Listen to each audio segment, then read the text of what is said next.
Me revoilà après quelques semaines sans aucune vidéo. Aujourd'hui, je reviens avec une story time. C'est exceptionnel. La vidéo n'est pas du tout écrite ni rien, ça va sortir comme ça doit sortir.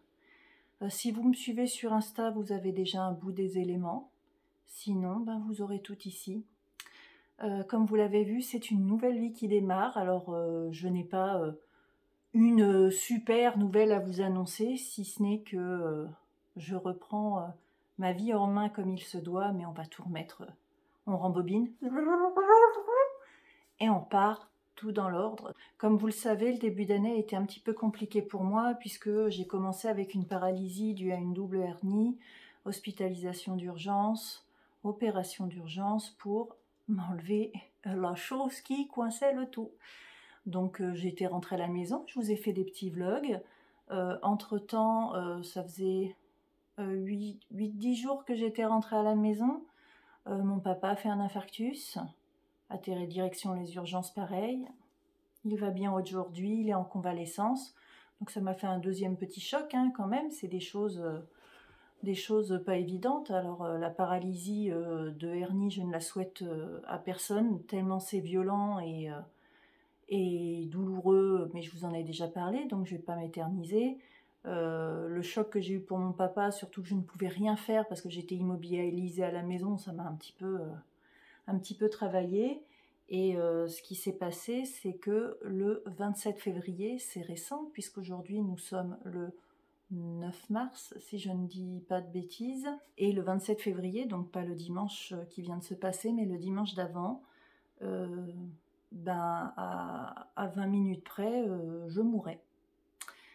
Tout simplement, le dimanche matin, ma nuit avait été correcte, dans la nuit de samedi à dimanche, rien à dire.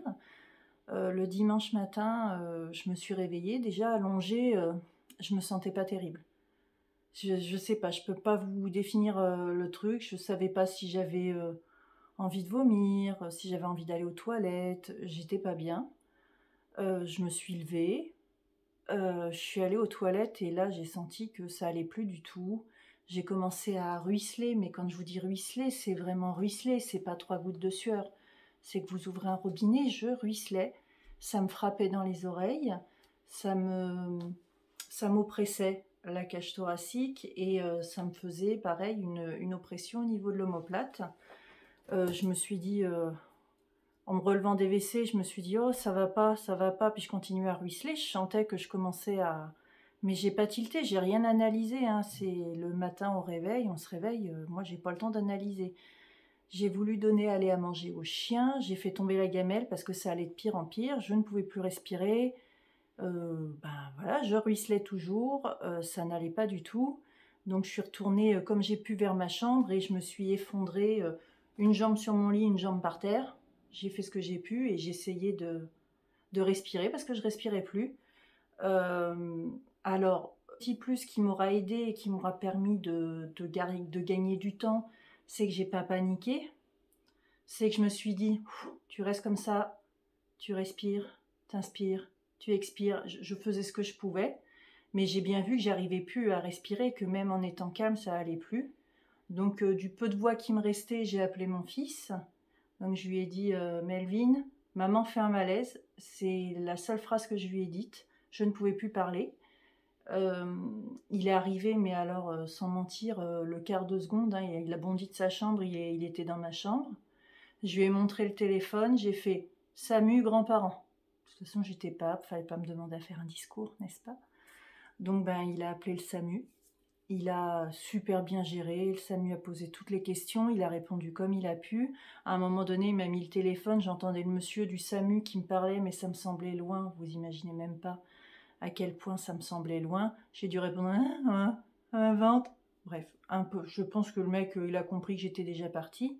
Moi, j'avais demandé à mon fils d'ouvrir la fenêtre en grand, donc je vous laisse imaginer une personne qui ruisselle complètement avec le froid qui passe, mais j'avais besoin de ça en fait pour me sentir respirer. Il a appelé mes grands-parents, ma mère dans les 10 minutes était à la maison, elle enfila la doudoune par-dessus le pyjama, elle n'a pas cherché à comprendre. Et elle a tout de suite compris en fait quand elle m'a vue. Ma mère est arrivée, je ne parlais plus, je pouvais plus, j'essayais de respirer le peu que je pouvais respirer. Le SAMU est arrivé super vite, en moins de 20 minutes. Le SAMU était là. Et j'habite pas, il faut quand même venir de Tours, etc. Je vous jure, je crois que plus rapide qu'eux, il n'y a pas possible. Donc ils sont arrivés. J'ai vu, ils se sont présentés très rapidement. Le grand du SAMU m'a tout de suite mis les lunettes à oxygène dans le nez. Et la médecin et l'infirmière m'a piqué, mais en moins de 5 minutes, là où tout le monde galère, en moins de 5 minutes, je peux vous assurer que j'étais perfusée. Donc ils m'ont passé une poche ça doit être de physio au départ pour me réhydrater. J'étais complètement, vous auriez pris mon pyjama à ce moment-là, vous les sauriez, il y avait 2 litres d'eau. C'était impressionnant, il était détrempé, c'était une horreur. Et puis, elles ont essayé de me poser des questions, et en fait, quand elles ont pris ma tension, j'étais en dessous de 7 de tension. J'étais, dixit ma mère, j'étais verte, grise, bref, toutes les couleurs bien sinistroses.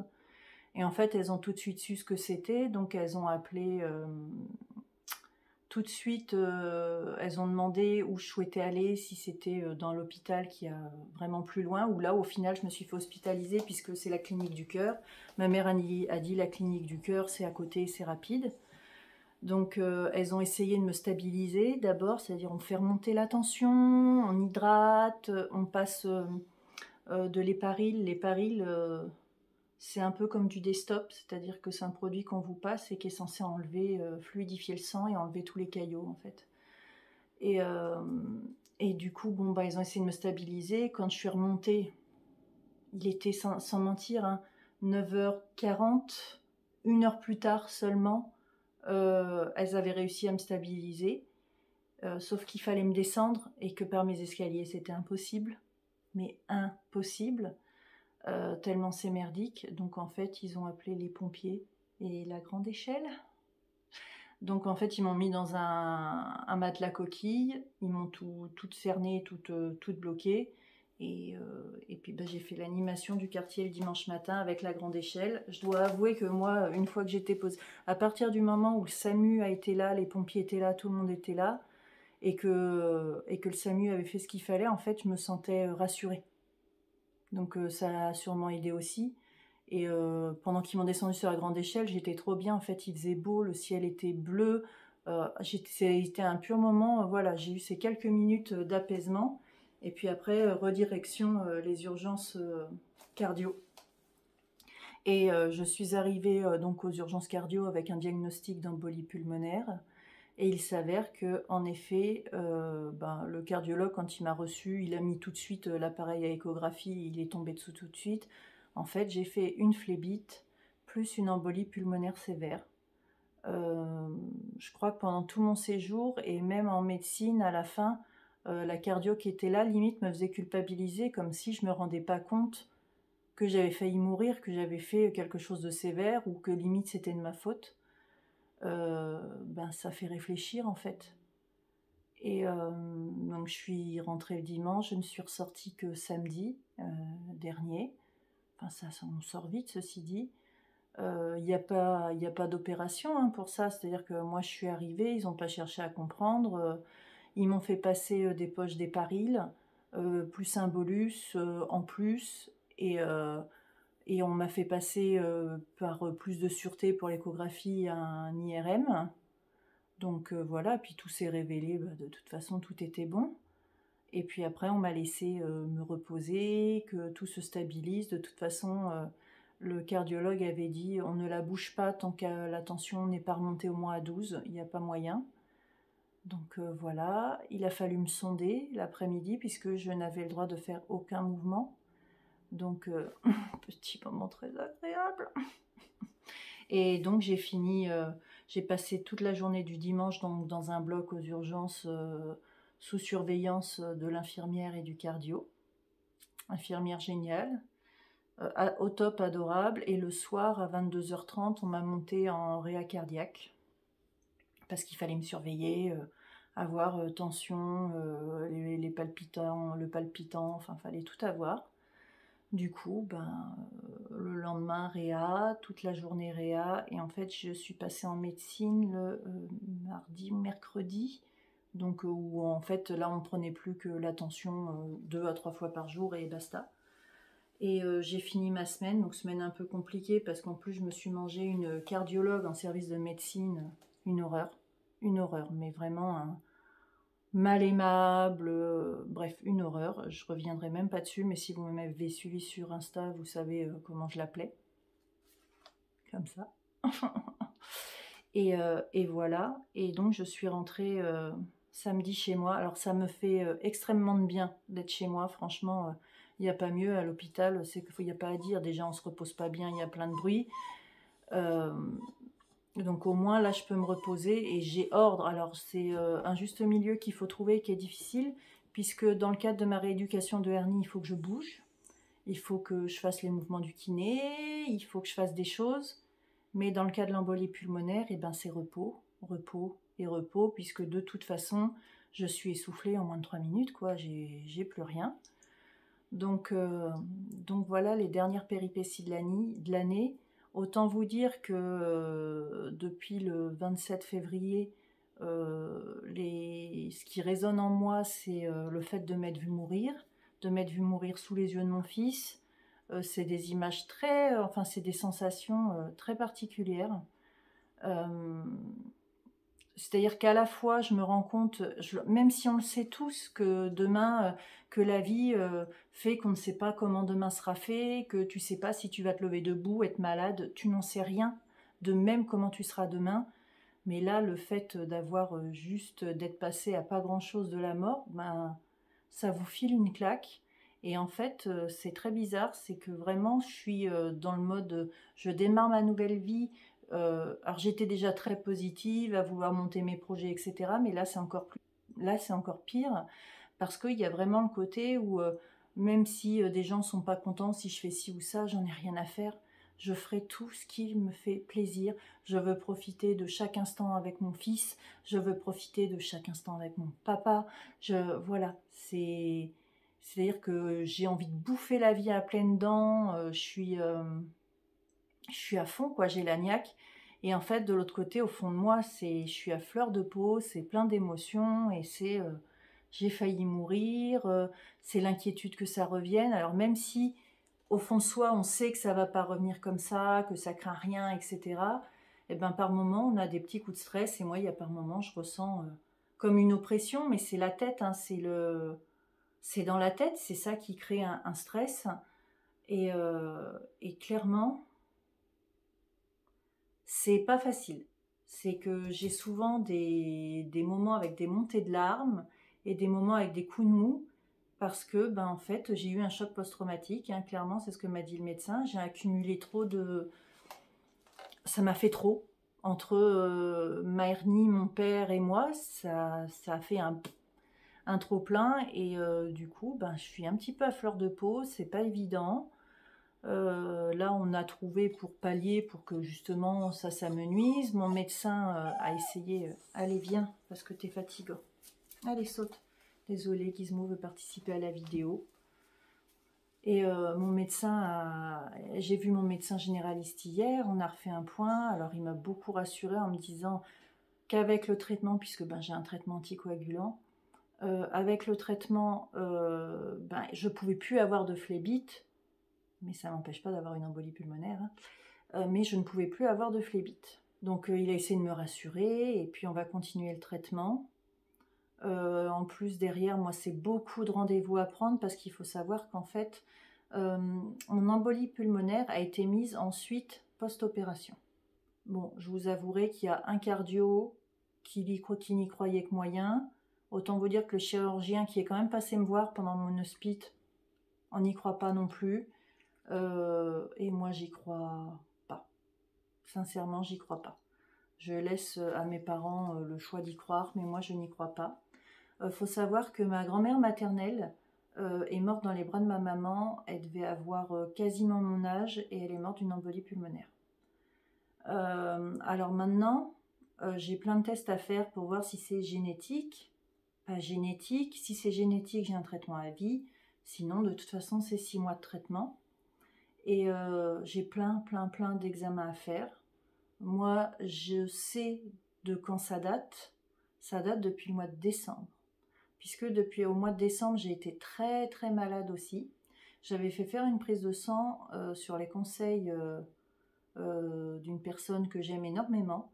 Et elle m'avait dit de demander des résultats pour des dédimères. Les dédimères, en fait, c'est ce qui montre un signe de problème cardio, d'embolie pulmonaire, etc. Et quand je l'ai demandé, j'étais déjà au-dessus de la moyenne. Je devais être à 2000. C'est rien en soi par rapport à là où j'ai atterri. Mais c'est-à-dire qu'il faut être en dessous de 500. Ce qui fait que mon médecin a paniqué un week-end parce qu'on ne savait pas où, comment, quoi l'attribuer. On m'a fait faire un écho-doppler au niveau des jambes au même moment et il n'en est rien ressorti. Mais quand je vous dis rien, c'est rien. Sauf que dimanche, avec l'embolie pulmonaire, j'étais bien au-delà des 20 000 dédimères. Même l'infirmière, elle m'a dit, à ce stade-là, on ne calcule même plus. Hein. Autant vous dire que c'est énorme. Donc, voilà. Et pour moi, ça ne reste que mon intime conviction. Je pense que c'est à la fois génétique et à la fois dû au vaccin. Je ne ferai pas de polémique ici, je ne m'étendrai pas sur le sujet. Oui, Gizmo, pour moi, c'est pas le lieu, c'est pas l'endroit, mais je reste persuadée que suite au vaccin anti-Covid, j'ai fait les 2 doses, et après la 2e dose, c'est ce qui est arrivé. Je reste bloquée là-dessus. Voilà, ai-je tort, ai-je raison, c'est comme ça, libre à chacun. Tout ce que je sais, c'est que je suis passée trop près de m'ouruter, vraiment trop près, que ça m'a foutu un sacré coup. Alors je vais me remettre, hein, je commence déjà à faire, j'ai pas perdu mon sens de l'humour, hein, je vous rassure, je fais moins la guignole aujourd'hui, mais c'est pas une vidéo qui se prête à faire la guignole. Mais je faisais déjà la guignole, même le cardiologue, c'est ce qu'il m'a dit, il m'a balancé une ou 2 boutades, il me dit ça va, vous n'avez pas perdu votre sens de l'humour? Ben non, c'est ma façon d'être, donc on va pas me changer. Et puis je vais pas rester à pleurer, à pleurer, à pleurer, ça va pas changer les choses, ça va pas changer le monde, donc autant avancer, prendre la vie du bon côté. Donc voilà, cette année, je veux que tous mes souhaits, tous mes projets soient assouvis, toutes mes envies. J'avais un projet de faire une location de minivan emménagée et puis de faire le tour des copines Insta. Je le ferai. Il y a beaucoup de choses comme ça. Malheureusement, je suis aussi dépendante de ma santé. Gizmo, faut te calmer. Voilà, il est content, il a retrouvé sa maman. Oh, il est mon bébé. La tête de désespéré. Donc, tous ces projets-là, pour moi, c'est... faut faire. J'ai qu'un message aujourd'hui. Écoutez-vous. Si vous avez quelque chose et que le médecin vous dit non, il n'y a rien, écoutez-vous. Vous connaissez mieux que quiconque votre corps. Et foncez, insistez. Passez de médecin en médecin s'il faut, mais insistez. Et profitez de la vie, mais bouffez chaque petit bonheur, chaque seconde qui passe avec les gens que vous aimez, mais profitez-en, bouffez-les, donnez vie à tous vos projets, vraiment bouffez la vie à pleines dents. Moi, c'est ça. Aujourd'hui, j'ai l'impression de redémarrer encore une nouvelle vie. Je sais pourquoi, parce que je suis passée très près de mourir et que voilà, j'ai encore plus conscience aujourd'hui que demain, on ne sait pas de quoi il est fait, donc faut profiter au max, au max, au max. Donc cette année, voilà, je veux que vraiment tous mes projets sortent, aboutissent, que tout prenne forme, et je veux profiter, profiter et profiter. Je veux plus aucune contrariété. Chaque chose nuisible sera éloignée, poussée de moi. Voilà, je ne veux que profiter des bonnes choses.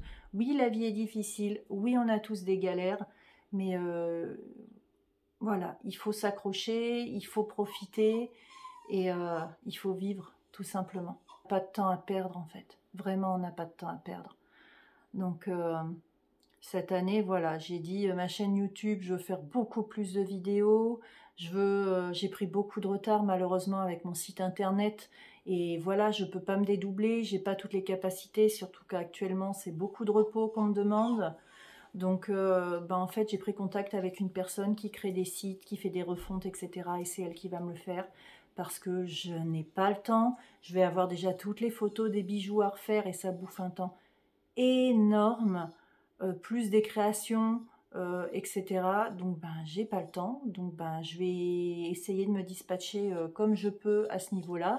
Derrière ça, ben je continue ma kiné, j'ai 2 séances par semaine de rééducation pour mon dos. Et voilà quoi, mon projet de partir dans les Landes, il est toujours posé, il est toujours clair dans ma tête. Je sais que ce sera peut-être un peu plus long parce que je demande un logement social, donc je sais que je vais ramer un peu plus. Mais je vais continuer à l'étaner, à l'étaner, à l'étaner. Quand je me vois dans l'écran, c'est une grosse coupure, mais alors je vois des poches, mais j'ai des poches les enfants.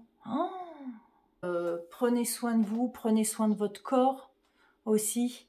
Même quand on a souvent quand on est en surpoids, etc., on a tendance à se dénigrer, à pas aimer son corps. Bah, je peux vous assurer qu'aujourd'hui, j'ai peut-être encore au moins une dizaine de kilos à perdre, mais mon corps, je le remercie chaque matin parce qu'il m'a maintenu en vie, parce que je suis là aujourd'hui, parce qu'il m'a permis de traverser ces épreuves quand même. Donc chaque matin quand je me lève, je me remercie et d'être en vie, de respirer, et je remercie mon corps. Et je peux vous assurer qu'aujourd'hui, même le regard des gens, j'en ai plus rien à foutre.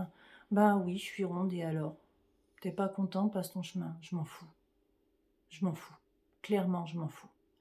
Donc vraiment, prenez soin de vous, prenez soin de votre corps, et animez-vous de vos projets et de vos envies, en fait. C'est un peu parti dans tous les sens, hein. Je reviens en arrière, je reviens tout ça. Mais voilà, donc parmi les projets, c'est vraiment pouvoir me remettre bien comme il faut par rapport à Insta. J'ai plein d'idées en tête.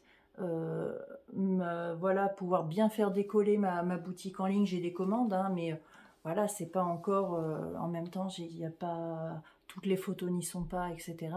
Mais voilà, le but, c'est de réussir à faire décoller ma boutique, de me remettre au carré sur Insta, de pouvoir vous présenter plus de vidéos sur YouTube, de pouvoir faire vivre un petit peu plus ma chaîne YouTube, et puis de vivre, de profiter de mes amis. Je veux rencontrer toutes mes copines Instagram, je veux vivre. Je vous assure, je veux vivre. Alors je parais super triste, je trouve, même moi en me regardant là, je parais super triste. Je vous assure, hein, je suis pas super triste, j'ai encore un flot d'émotions parce que vous racontez encore que je me suis vue mourir, et mourir devant mon fils, c'est un peu dur encore, si ça travaille. Et puis ben je vois bien que le peu que je fais, je suis essoufflée comme pas possible, hein. Je sais que je vais mettre du temps à m'en remettre, mais ça va le faire. Et écoutez-vous, profitez, vivez. Moi j'ai décrété que c'était ma dernière chance, et c'était maintenant que je réalisais tout ce que j'avais envie de réaliser. Je veux me donner ces moyens-là. On va se retrouver très très vite pour des vidéos nettement plus sympathiques, hein, un peu plus rigolotes, tout ça, parce que là voilà. Et en attendant, bah, je vous fais des gros bisous, et merci à toutes les copines Insta qui passeront par là. Je leur dis encore un merci énorme pour leur soutien. Des bisous.